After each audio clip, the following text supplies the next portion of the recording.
get us started, and some people will pop in as we begin. So let's start today acknowledging the land that we are on. So we'll begin respectfully acknowledging we are zooming in from the region of Muskoka, which is the traditional territory of the Anishinaabe. Gravenhurst Against Poverty commits to not only acknowledging this, but to learn and educate ourselves to create opportunity and honor the sacred spaces. To commit to walking the path together in respect, peace, harmony for our future generations. English. So thank you all for joining us.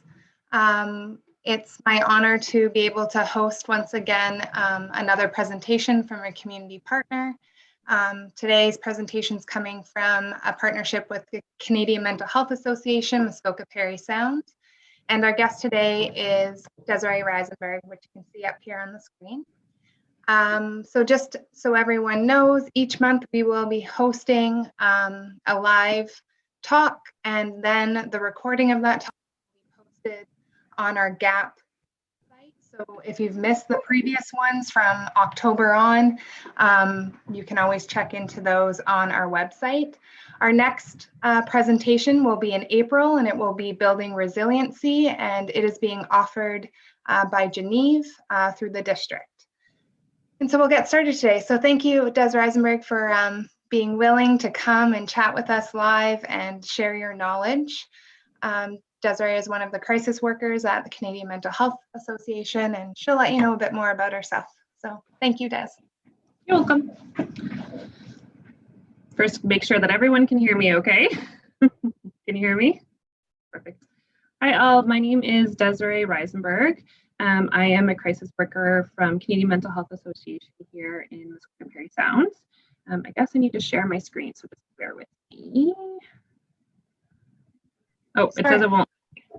Oh, let's just fix that.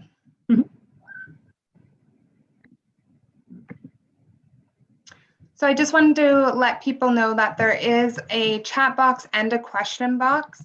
So if you have any direct questions, I will not share your name when I'm reading them out loud, but I will share them with Desiree, and it will allow her to answer them. And you can always connect with myself or Desiree Reisenberg after if you have additional questions. You should be able to share now.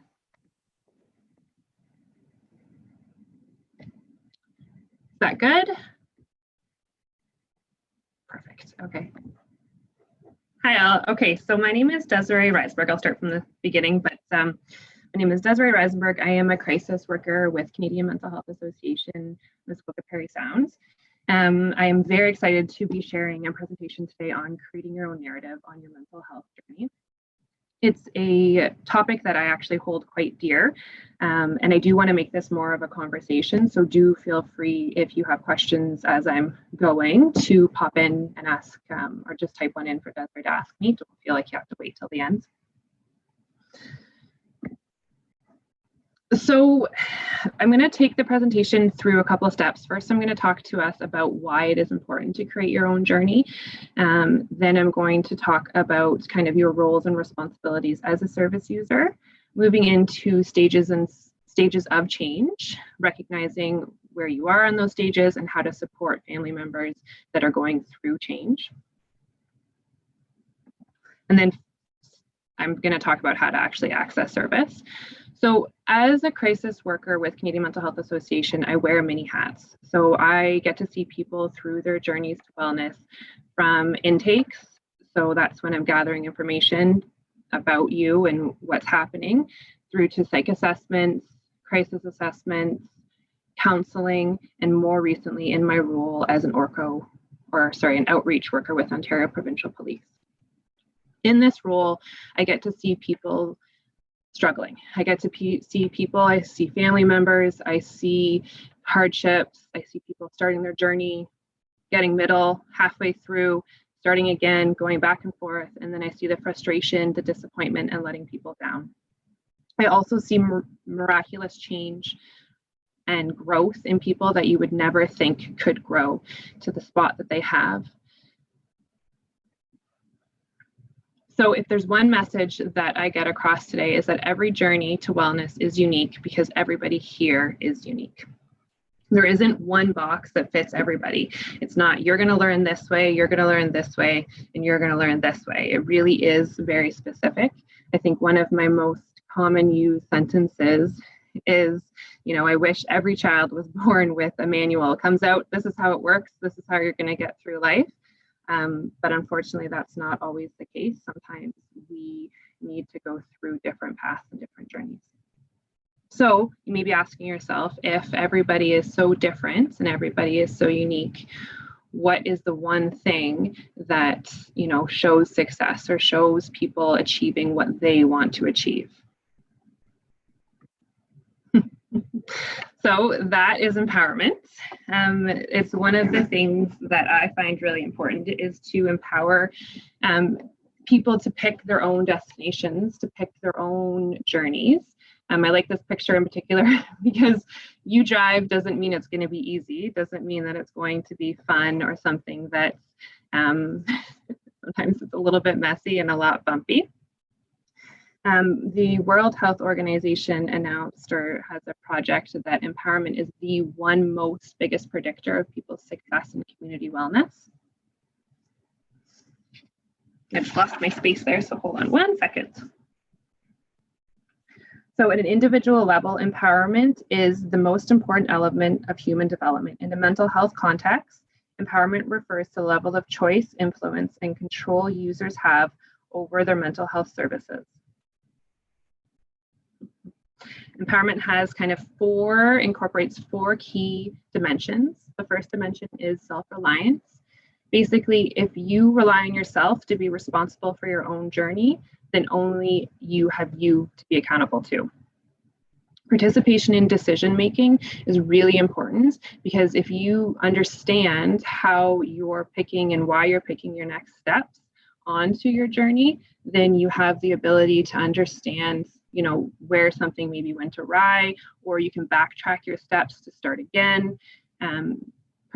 Dignity and respect is that you are given responsibility and your own ability to feel good and to feel that you're doing. And then once you do those things, belonging and contributing to a wider community makes you feel like you have a say.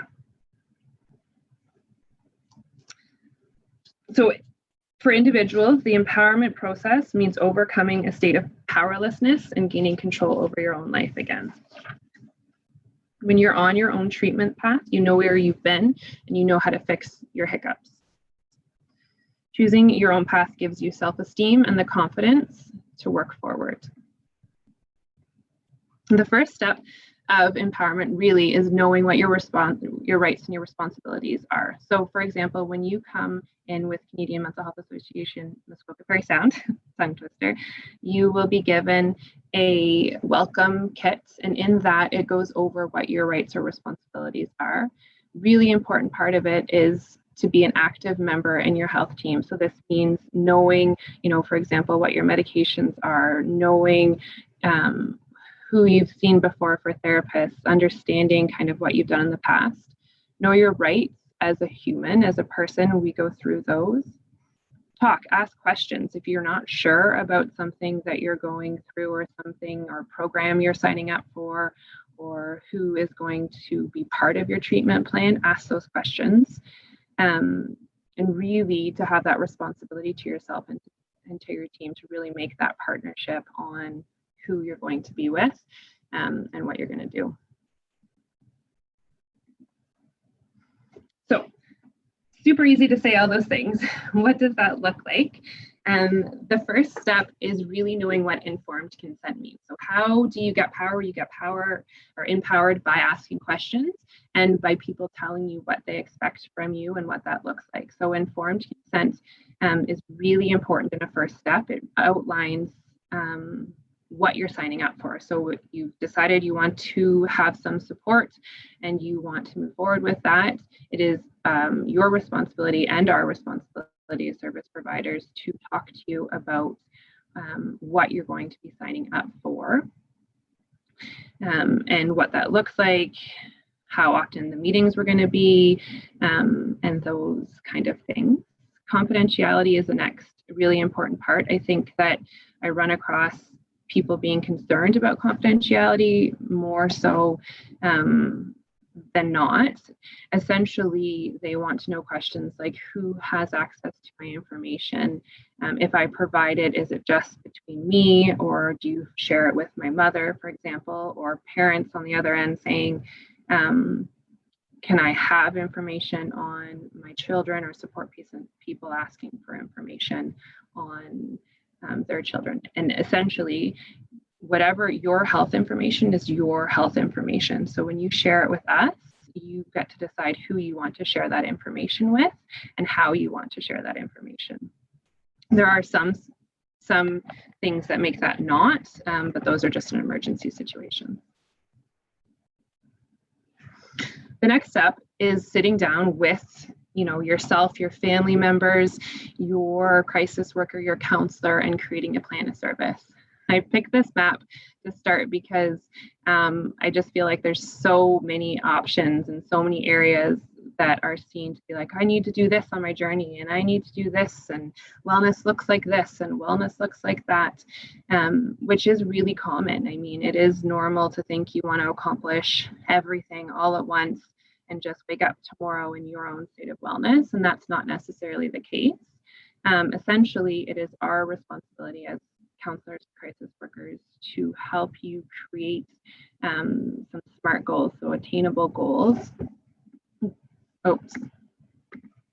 Goals. So this is how I like to, they're called SMART goals. So specific, measurable, achievable, relevant, and time bound, so that we can, help guide you on doing things that are actually going to be accomplishable. I think I probably say timing is everything in my work more than I would like to admit. I'm sure people that know me are sick of hearing it, but timing really is everything. Because our journey, because creating our narrative to wellness is so unique and so individualistic, it's really hard to know when that time is, and what that time looks like. You can really try, one time, and it just might not work out the way that you want it to try, or you want it to work out. And then you can try the next time, and all of a sudden it works. I hear it actually all the time with clients. They'll say, this time I don't know why this was so successful for me, or this was really a good outcome. I got the outcome I wanted. And it really is because the person is ready to receive the information that they're getting. They're ready to receive it, to feel it, and to take it in. That said, that there are some consistencies on change, and I want to go over that. There's 5 stages of change. I'm just going to show a quick video on that, if it will let me play it. Just take a listen to this.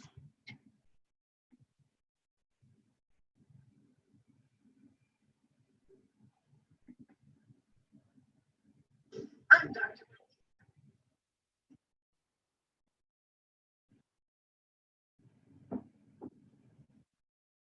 Had to change something in your life.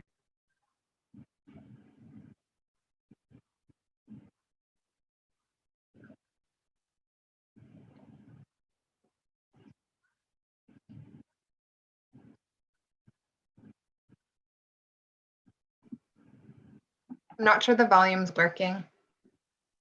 Oh, hold on.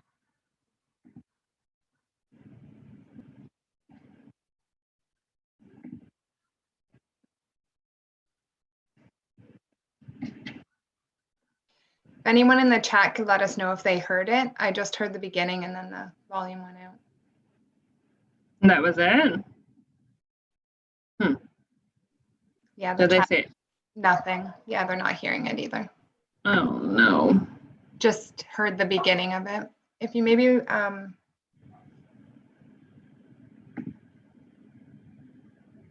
do you have it open, Des, on another screen? Because you could end this share and then share. Again. Okay, hold on.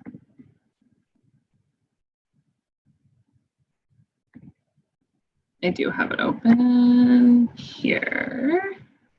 So hold on. Sorry about that. It's just technology. It's fine. Feel like it is constant. Okay. Oh, how about now?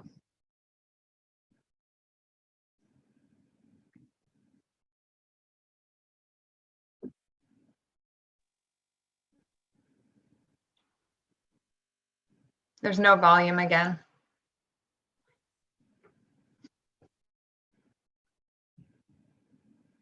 Does it keep working in the beginning and then it doesn't? This time there is just no sound. Oh. Can I try one more time and then I'll be? Yeah. And I'll just give up on that. Can always just go to the, like, play it through and then explain it if you don't get the volume. Oh, that's true, right? Okay.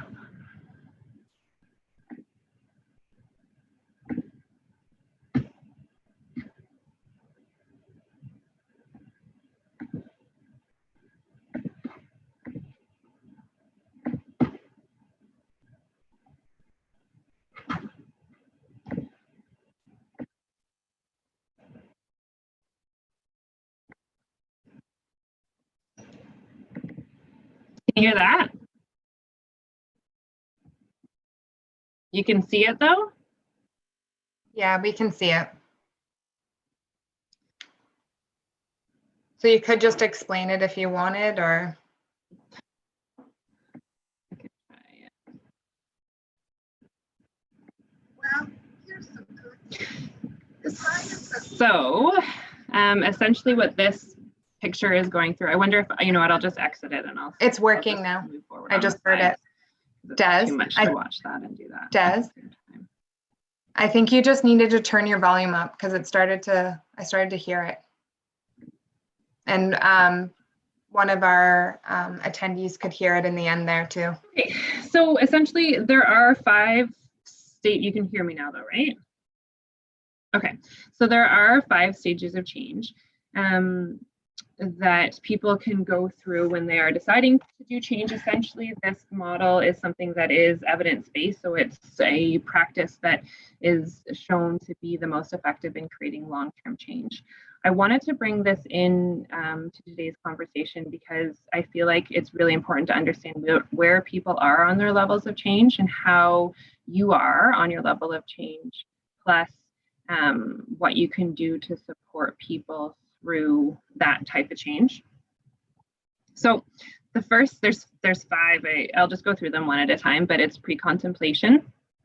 So the stage is often referred to basically in the denial stage, or refusing to acknowledge that there is a problem whatsoever. I think I want to elaborate on this, and it's not even that that some people can be refusing to acknowledge that there is a problem, it's that they don't feel like there is a problem. And that stems out of the fact that essentially everybody's wellness is different. I watch a show called Shameless on TV, and there's a character on it. That's a picture. His name is Frank Gallagher, and he is perfectly happy doing, you know, everything that he can possibly do to, on my perspective, destroy his life on an ongoing basis. But in that, he is content. And that's a really important thing to play, is that sometimes we as outsiders or family members, loved ones, can really feel like somebody isn't living their best life. We can feel like they are destroying their lives. We can feel however we want to their journey, but essentially if they are content where they are content where they are. We can try to intervene, we can try to show them, you know, to say to them that there needs to be change, but essentially until they realize there needs to be change isn't going to happen.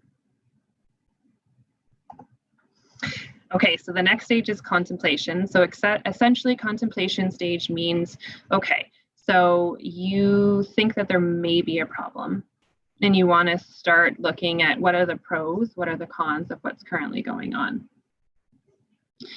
So this stage is kind of gathering information, or not gathering information, sorry. This stage is really realizing, is my lifestyle worth changing? Do I need to make decisions to change that lifestyle, or is it okay the way it is? Change is really hard. And even though you may not be happy where you are, change actually takes work and steps. I just saw someone raise their hand. It's me. I was just thinking to help the participants. It's totally, now I've lost your sound completely. Oh, can you hear me? Yeah, I can hear you now. If you maybe just want to stop sharing your screen, and if you passed host off to me, I can bring up the stage of change cycle so then they can see what you're talking to. Pardon?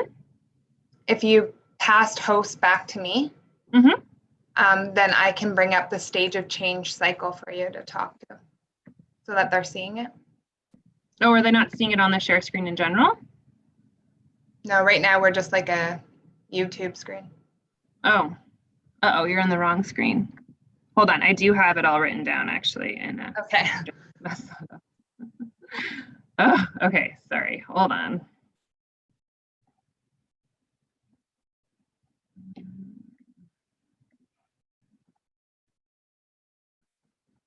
Can you see that now? Great, that's great. Yeah. You didn't get to see my picture of Frank Gallagher. I was so excited about that. Okay, so I'll skip to where we are. So yes, we're on contemplation. So essentially this is the part where we're weighing the pros and the cons. There are components here, honestly, that I can think of where support people can do things to make comfortable a little bit less uncomfortable. I mean, if in your current lifestyle, everything is provided for you, then there isn't a lot of cons, and maybe the pros would outweigh what's going on. It's also important here to realize that there are things that get away of weighing pros and cons. I can be, sitting thinking about, do I want to get help about the continual anger outbursts I have, or do I want to figure out where I'm going to stay tonight?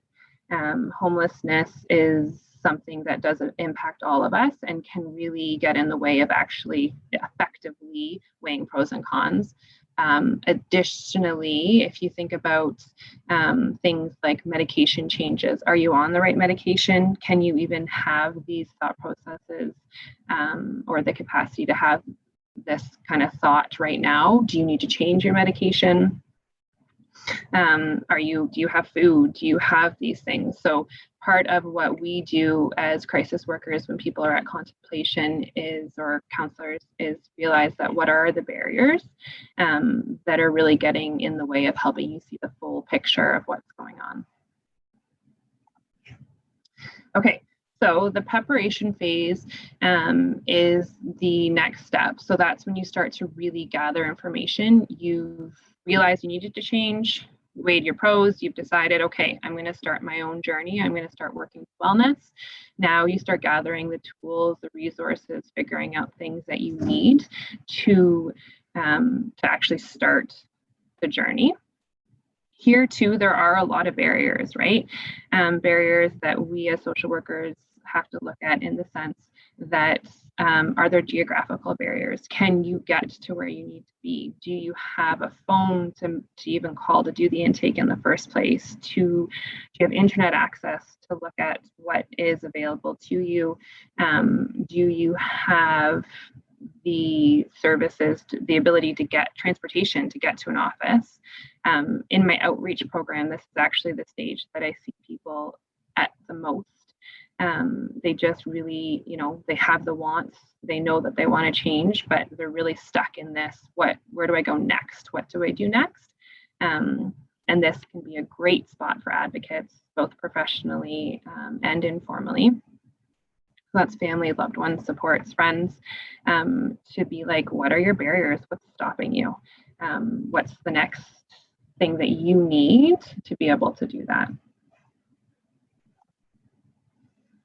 Action, this is like where we love to see people, but this is, you are officially doing the work to work towards your own wellness. I like this picture because it still can be really messy if you see, the one person, she's got the almost like tornado upside of her head, and then we kind of help wheel it into a smooth path to figure out where to go, how to go, and what to do and where to get there. The action phase isn't something that just stays action. It's also one of the hardest parts as clinicians, is when we see people here and they're working, really hard, and then there is a hiccup, right, or a bump in the road. It's our responsibility, again, to go back to check what are the barriers, what happened, where did it happen, and what we can do to make that better. Really important to not hold people up on this pedestal when they are in this action phase, because if there is a hiccup, it can feel really hard and like they've let someone down when they come back. I've heard from clients say that, they'll fall off the map. They won't call. I'll call them. I'll be like, what happened? Like, where did you go? And they'll be like, I didn't want to disappoint you. That is the hardest piece for this phase, is that it is knowing that it does go back and forth, doesn't always need to stay in one spot. So maintenance phase is, okay, so you've done the work, you are where you are, and you are now into and achieving, working towards what your wellness is. I love this guy, but essentially this is a time for everyone to be cheerleaders, to be on your side, to be understanding, to be like, way to go, you're here, to be there when a day goes kind of bad, and then back when the day goes really good. Any questions related into that?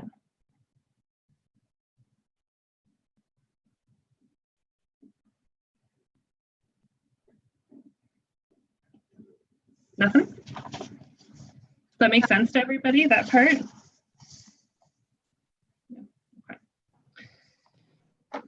So, pardon? Yeah, someone just said, you're doing great. So they're understanding. Oh, that's good.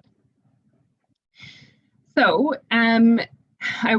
part of this, the next topic I find a little bit more complicated to talk about, because I have talked a lot about choice, right? And the fact that when you feel empowered, when you have your rights and responsibilities, you know what to expect, you understand how to access, where to access, why to access, it can be really informative, and it empowers you for your own success. So I don't want to take away from that, but I did feel like I would be remiss if I didn't bring up that there are a couple of options just for family and supports when essentially the initial rights are taken away from somebody. So that's essentially in the form of a Form 1 and a Form 2. So I wanted to talk a little bit about that. Really what I feel, and I really stress this with clients when I see them on a Form 1, is that your initial choice to see a psychiatrist might have been taken away, but that doesn't mean your choice is taken away on the next steps. So essentially what happens is that if someone comes into crisis, the doctor at a hospital can admit people on what's called a Form 1. And a Form 1 essentially means that you have to see a psychiatrist within about 72 hours once you get to a hospital that has a psychiatrist at. The psychiatrist, essentially what it's going to do is assess your level of risk, and also to see if maybe if we think back to those stages, if there is a medication change that needs to be done, if there is something that's missing to help support you to be able to make that decision to change. And then on the flip side, not the flip side, but on a component to a Form 1 is what's called a Form 2, which is issued by a Justice of the Peace. This is essentially for family, friends, when they feel like their loved ones or people they care for are no longer meeting, what they need to live successfully. They can ask a Justice of the Peace to issue a Form 2, which essentially gets them to a hospital.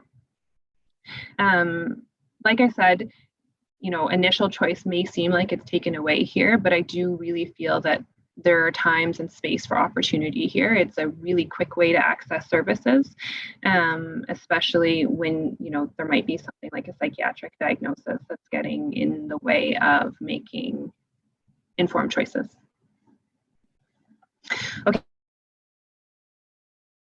Okay, so hopefully you kind of understand why empowerment is important now, stages of change, and then the form process. So how do you access support for services now? So there are a couple of ways to access us as Canadian Mental Health Association. Oh, wait, I skipped actually.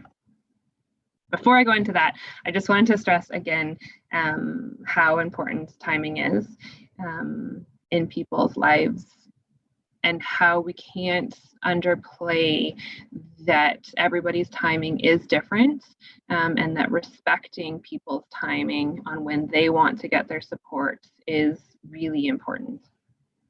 Now I'm going to go into how to get to us. So Canadian Mental Health Association is an organization that is for moderate to severe mental health. The mental health side is. The first step, essentially, there are 3 different ways to access our services. The first way is through an intake. An intake is usually over the phone, and takes about 30 to 40 minutes, and it just gathers information on people's needs, like what they're looking for, what's going on, what's happening, what they've done before. The second way to access services through crisis. So anytime someone comes into service crisis, the same process happens. They assess needs, where to go and how to get on that journey. And then the third way is through the outreach program that I facilitate. So once they meet service, internal referrals can happen to a multitude of different services in our agency, including like long-term supportive care, like our COAST team, case management. So that's things like I just, need support in figuring out housing, housing, food, how to access the grocery store, how to access a bank account, all of those different components. We have an early psychosis program for people who are just diagnosed with a psychosis disorder, and they need to be placed into supports. We also have an entire addictions team. We have counseling and crisis. At that point is when people meet with their clinician and learn what their rights and responsibilities are, and start to have an active role in creating what their journey will look like. Sometimes we do the intake process, the outreach, and someone doesn't meet, criteria for our services. It's our responsibilities to support you or to support your family in figuring out where to access supports that would meet what you're looking for. And then obviously with the crisis work, we really just focus on crisis stabilization. And here's a whole bunch of phone numbers on how to get a hold of us for all of our offices. And that is that. Sorry for all the difficulties with the programs. There's one question that has come up that we're hoping you can answer. So can you offer some supportive dialogue to offer support and suggesting counseling in a non-confrontational manner or sounding judgmental? This is such a sensitive topic, and many struggle with enabling their loved ones' self-destructive behavior for fear of alienating them. Can you offer some suggestions on approach and how they also can get support during this process? I feel like there's a lot to that question. Can you slow it down a little bit? Yeah. Yep. So the first part is the approach. So do you have any techniques, I guess, around dialogue in the initial conversation, encouraging someone, to access service?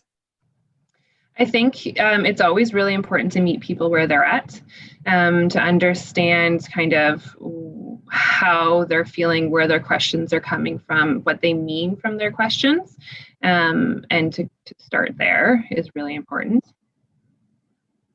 And then Sorry, it's just taking a minute to pop back up. And I think just, yeah, we validate with you that it can be a difficult struggle, right? Around it, that watching a loved one, you know, maybe self-destruct, as she puts it, right? The enabling behavior. And can you offer supports for the loved one to seek? Yeah, so I think another thing I say is who helps you. I often use that sentence as who helps you.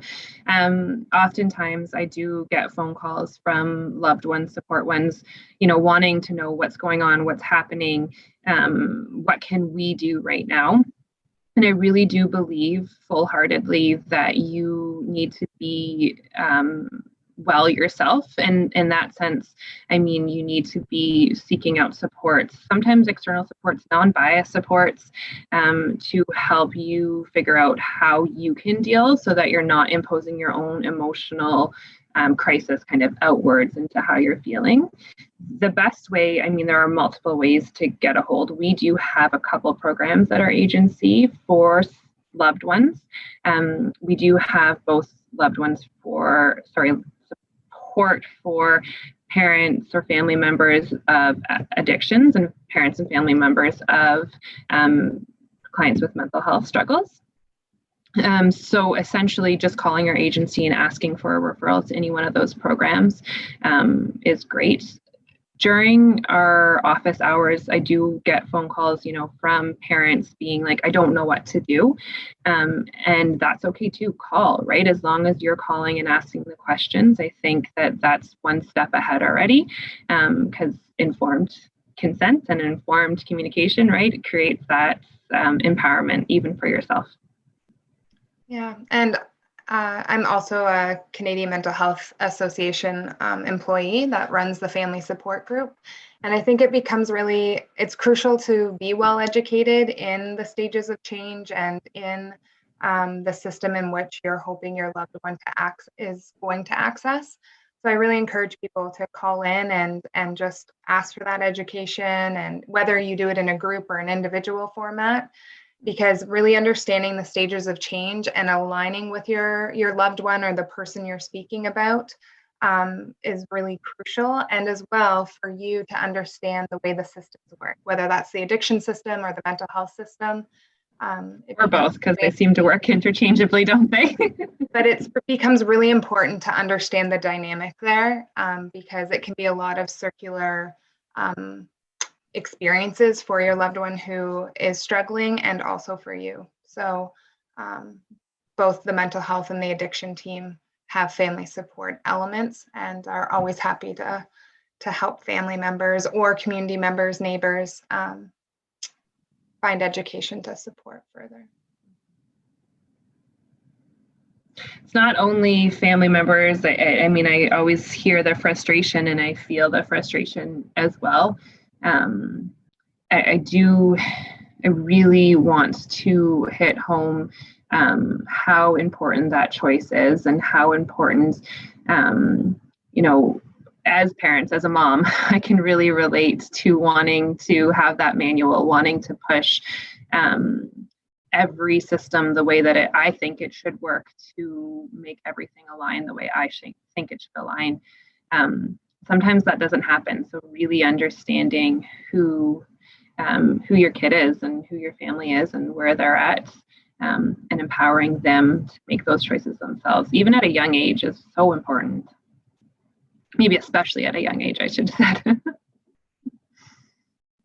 Any other questions? I don't see any more in the chat.